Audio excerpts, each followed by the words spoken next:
қадірлі жастар, мынау ауданымыздағы жас отанды өркендетіп отырған, біздің осы игілік ауылдағы жастармен тікелей жұмыс істеп отқан Серікболсын сізге де мен алғысымды айтқым келеді. Жастар жөнінде айтатын болсам, біз осы игілік округты бастап отқан өзіміздің әкіміміз Жанайдаров Жандостың өзі өте жас, мінекей жас келсе іске дегендей, осы біздің ауыл әкіміміз Жандостың іскерлігіне, сондай жаңағы ізденімпаздығына, парасаттылығына, халықпен тіл табыса білгеніне өзіміз риза болып отырамыз. Яғни біздің қазіргі ауылымызды жастар басқарып отыр дегім келеді. Сондықтан да қадірлі ауыл тұрғындары, қымбатты ұстаздар және Сарысу ауданының желтоқсаншылары, біз сіздермен біргеміз.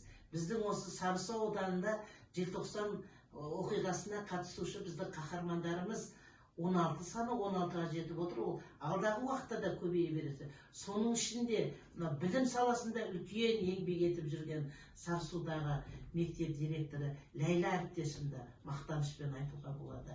Биылғы оқу жылында қаншама жетістікке жетіп біздің Ләйла әріптесіміз білім саласында, кешегі форумға қатысушы ретінде де сол Ләйла әріптесімді және осы ауданымыздағы барлық елдің патриоттық